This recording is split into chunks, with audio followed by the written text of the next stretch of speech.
Hello and welcome to Sport for Business, where this morning we're joined by Hannah McLoughlin, one of the Irish women's hockey team that are hoping to make it through to next year's World Cup at the final qualification stage, which takes place in Italy later on this week. You're very welcome to Sport for Business, Hannah.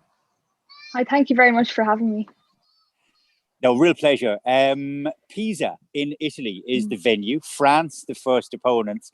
And this is going to be a pretty tough competition because it's win or go home from the get-go. How is the squad feeling in the run-up to the competition?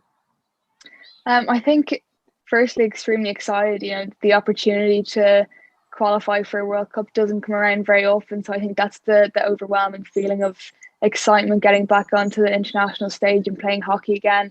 But obviously this tournament being slightly different, that we're not going into a group and you've guaranteed 3 or 4 games. We're going in essentially to a quarter-final against France. It's knockout, so the room for error is a lot smaller. And we're going in so we're the highest ranked team going in, so we're playing France, who are the lowest ranked. But that doesn't really count for anything. There's one ticket left to go to the World Cup, and you have to win this 8-team tournament to go. So there's huge focus just on the first game as our first hurdle, because losing that, everything past that then becomes irrelevant. So all focus is on the first game against France, but we're extremely excited to get back on the hockey pitch. It should be great. And as you say, I think you're ranked 12th and France 27th, so it's fairly concertinaed in there. It does come with additional pressure, being the team perhaps that is most likely to come through on it. But how do you feel that the success that the team has had in World Cups and in the Olympic Games, where you're involved obviously over in Tokyo, how well do you think has that set up the preparation of the squad?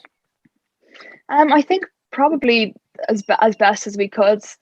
Thinking it's quite a unique year in hockey to have more than one tournament. So we went to the Europeans in June in Amsterdam, came home from that, and then a few days later your focus is then to go away to an Olympic Games, being the first female Irish team to qualify, the first female hockey team to go, which happened in July, coming home in August and kind of debriefing that experience. And then September comes around and we're getting ready to go again.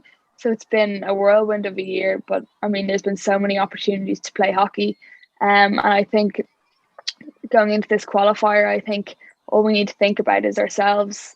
I think the more time we spend on thinking about, what they did in 2018 with the silver medal, or what happened over the summer going to the Olympics, the less focus is just on us. I think we're very confident that if we bring the quality that we know we have, it's going to be a very enjoyable tournament for us. But I think the focus is on us and not on others. You're right, because this is a new, fresh-looking squad. There's a number of those that did appear in both of those that have gone the way as well. You made your debut, I think, in 2018, and in the course of your hockey career so far, you've obviously completed your degree. You graduated from UCD as well. How has hockey dominated your life over those kind of key years growing up, and particularly in a COVID setting as well? Yeah, I think dominated is quite a good word, but I think, I've been lucky that I think I'm someone that really thrives when I have more than one avenue going. So I think I've never really had a period in my life where I've solely been focused on studies and not doing something else on the side. And I think that balance is really important, but it's also quite refreshing to, come out of a lecture and get in a car and go to training. And it's quite a different environment, different setting. But I think I've been very fortunate over the last few years to be able to balance this. It's a balancing act I'm still learning how to do. But I think I love being busy, and I think you get efficient. And I want to play hockey and I want to study, and I think I'm trying to show myself and others that you're able to do both. You don't always have to drop one thing to excel at another. It's just finding out the balance that works best for you. But it's still something I'm figuring out. You've been involved as well in coaching a little bit at the school level. Do you think, does that help you to understand how to become a better player in terms of being coached when you're actually coaching yourself?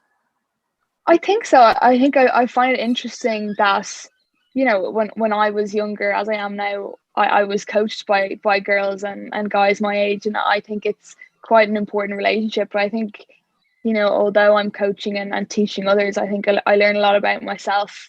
And to be honest, I do it because I love doing it. And I think when I was younger and you'd go to a training session and, you know, it'd be organised for an international to come down for an hour and kind of show you some cool tricks and just being involved, I think it is so important. And it's that whole idea of visibility and accessibility to athletes that I think is huge for younger boys and girls. And I think that's something that I definitely had, that allowed me to see quite a clear path on where I wanted to go and be like, I want to be in that person's shoes. So I think it's such an important thing to do. And I mean, I love doing it, and it gets me on a hockey pitch. So there's that benefit as well, but it's very enjoyable and I love doing it. And your degree that you came out of UCD with was in economics and finance. You have signed up now as a brand ambassador with Davy as well, which should be very interesting. How did that come about?